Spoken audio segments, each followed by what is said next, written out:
Crypto currency के बाद आपको बताता हूं ऑडिट के बारे में। ऑडिट का मतलब होता है किसी भी चीज का लेखा जोखा निकालना। ऑडिट में बहुत सारा डेटा कलेक्ट करना पड़ता है और डेटा को लेकर पीएम मोदी बहुत ज्यादा गंभीर हैं। पीएम मोदी देश में लगभग हर फील्ड का डेटा कलेक्ट करवा रहे हैं, जिसके बारे में हम आपको आगे बताएंगे। पहले आपको ऑडिट दिवस के बारे में बताते हैं। सीएजी मुख्यालय में ऑडिट दिवस मनाया गया, जिसकी तस्वीर अभी आप देख रहे हैं पीएम नरेंद्र मोदी को। यह सीएजी कैग की रिपोर्ट आती है ना, बड़े बड़े घोटाले उसमें निकलते हैं, उसी सीएजी के ऑफिस में ऑडिट दिवस मनाया गया। पीएम मोदी ने इस मौके पर क्या कहा, पहले आपको यह सुनाते हैं, फिर आगे की बात बताते हैं।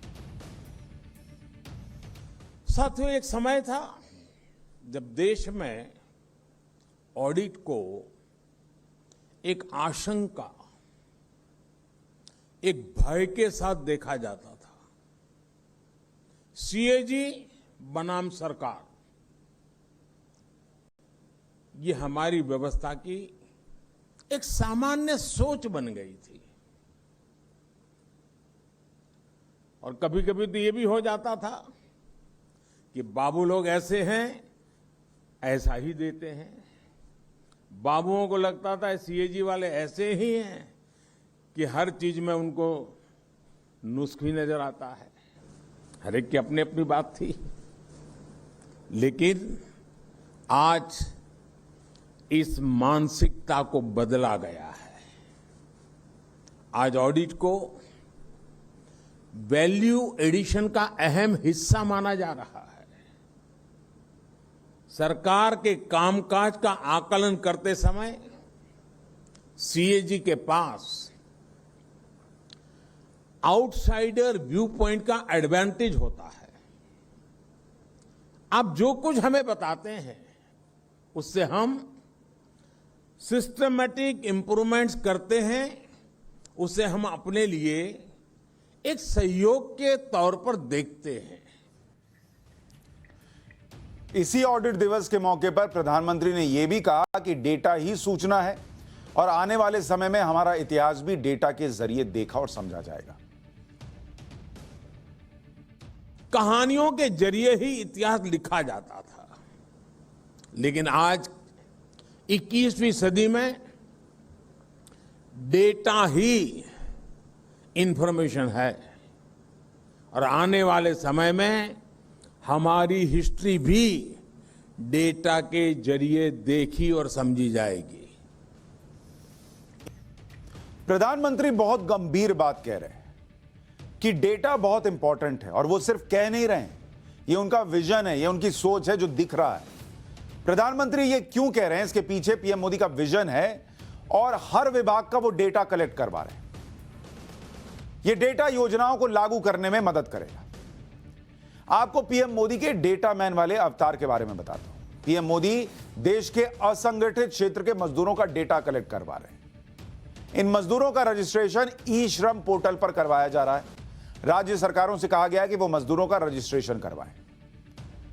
अब असंगठित क्षेत्र के मजदूर कितने हैं, आपको यह देखना चाहिए। डेटा मैन मोदी जो हैं, असंगठित क्षेत्र जो है, असंगठित क्षेत्र में कितने मजदूर हैं? करीब 38 करोड़ मजदूर हैं। 38 करोड़ लोग जो हैं वो इस असंगठित क्षेत्र में काम कर रहे हैं, अनऑर्गेनाइज्ड सेक्टर।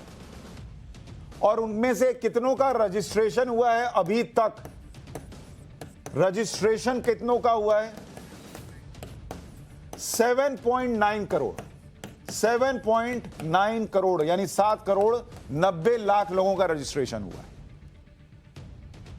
ई श्रम जो पोर्टल आपको बता रहा था, ई श्रम पोर्टल पर इनका रजिस्ट्रेशन हुआ है। अब आप सोचिए कितने कमाल की बात है कि इस देश में 38 करोड़ लोग असंगठित क्षेत्र में, अनऑर्गेनाइज्ड सेक्टर में काम करते हैं। किसी को नहीं लगा कि इनका डेटा होना चाहिए। इनको डेटा होगा तो इनको सुविधाएं दी जा सकती हैं। ये अब जाकर हो रहा है और 7 करोड़ लोगों का हो चुका, करीब 8 करोड़ लोगों का। और इसमें महिलाएं कितनी हैं? इसमें महिलाएं जो हैं वो करीब है 51.61%। और पुरुष जो हैं, पुरुष करीब बैठते हैं 48.39%। इनमें से इस अनऑर्गेनाइज सेक्टर में 92% लोग ऐसे हैं जिनकी आय जो है 10,000 रुपया, 10,000 से भी कम है प्रति महीना। प्रति महीना 10,000 रुपया भी ये लोग नहीं कमाते हैं और इनके बारे में कुछ सोचने वाला नहीं था। इनमें से 86% के पास अब बैंक खाता है। ये जनधन का फायदा ये हुआ कि इनके पास अब बैंक खाता मौजूद है। कुल रजिस्ट्रेशन में 53%, इसमें से 53% जो हैं, 53% वो खेतीहर मजदूर हैं जो किसी के खेत में काम करते हैं। कोई उनको देखने पूछने वाला नहीं था। पहली बार उनका डेटा इकट्ठा किया जा रहा है। और 5 राज्य जहां पर सबसे तेजी से रजिस्ट्रेशन हो रहा है, ओडिशा, पश्चिम बंगाल, छत्तीसगढ़, झारखंड और बिहार। महाराष्ट्र, मध्य प्रदेश, गुजरात, इनमें चूंकि आबादी ज्यादा है इसलिए थोड़ा अभी वक्त लग रहा है, लेकिन वहां भी रफ्तार पकड़ रहे हैं। और नहीं वो पकड़ रहे हैं तो केंद्र से फोन जाता है, जल्दी करिए। अब यह असंगठित क्षेत्र यानी अनऑर्गेनाइज सेक्टर क्या है, जहां के मजदूरों के रजिस्ट्रेशन के लिए कवायद चल रही है। जैसे प्रवासी मजदूर हो गए, फेरी वाला, घरेलू कामगार, खेतिहर मजदूर, सब्जी फल बेचने वाला, अखबार देने वाला, delivery man, online platform workers, ये सारे लोग अनऑर्गेनाइज सेक्टर में। 38 करोड़ लोगों के बारे में इस देश को जानकारी ही नहीं थी कि वो कैसे रह रहे हैं, क्या कर रहे हैं, उनका डेटा क्या है। ये पहली बार देश में हो रहा है।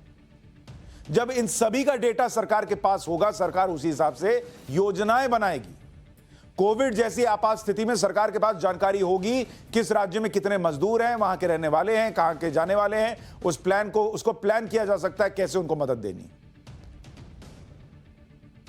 अब ये डेटा कलेक्ट क्यों हो रहा है? क्या पड़ी है नरेंद्र मोदी को इतना डेटा कलेक्ट करने की? कोरोना काल में मजदूरों के पलायन की खबर आपने देखी होगी। हजारों लाखों मजदूर अपने गांव लौट आए थे। रिकॉर्ड नहीं होने के कारण सरकार कोई प्लानिंग नहीं कर पाई। अब मजदूरों का ई श्रम पोर्टल पर रजिस्ट्रेशन हो रहा है। अब वो इस पर आएंगे और अलग अलग तरीके के उनको फायदे होंगे और उसमें से कुछ फायदा होना शुरू हो गया है। रजिस्ट्रेशन कराने वाले मजदूरों को ई श्रम कार्ड मिलेगा। एक कार्ड बनाकर दिया जाएगा, जैसे आपका आधार कार्ड है वैसा उनको ई श्रम कार्ड मिलेगा। कार्ड में 12 अंकों का एक यूनिवर्सल अकाउंट नंबर होगा जो पूरे देश में वैलिड होगा और जीवन भर के लिए मान्य होगा। कार्ड के जरिए सरकारी योजनाओं का आपको लाभ मिलेगा। अब जो लोग जैसे रजिस्टर हो गए, जो मजदूर रजिस्टर हो गए, अगर उनकी दुर्घटना में मौत हो गई तो परिवार को 2 लाख रुपया मिलेगा। उनका इंश्योरेंस है। जिस रेडी वाली को, पटरी वाले को, फल वाले को, सब्जी वाले को, खेतिहर मजदूर को कोई पूछता नहीं था, आज उनका डेटा इकट्ठा किया जा रहा है और उनकी कोई असमय मौत हो जाए तो परिवार को 2 लाख रुपए का कवर दिया जा रहा है। सोचिए कितना इंपॉर्टेंट डेटा है। अगर विकलांग हो गए पूरी तरीके से तो 2 लाख रुपया, अगर आंशिक विकलांग हुए तो 1 लाख रुपया मिलेगा। जिसको 10,000 रुपए से कम की महीने की कमाई है, ऐसे हादसों के वक्त उसके लिए पैसा, उसके परिवार के लिए पैसा कितना इंपॉर्टेंट है। पहली बार ई श्रम कार्ड के जरिए लोगों को यह फायदा मिल रहा है। इसी तरीके से नरेंद्र मोदी ने किसानों का डेटा इकट्ठा किया। जो जमीन है किसानों की, उसकी मैपिंग हो रही है और यह सारा डेटा जो है वो किसानों का फायदा। 14 करोड़ किसान परिवार दिसंबर तक टारगेट है कि उनको कर लेना। अभी 8 करोड़ किसान हो जाएंगे दिसंबर तक।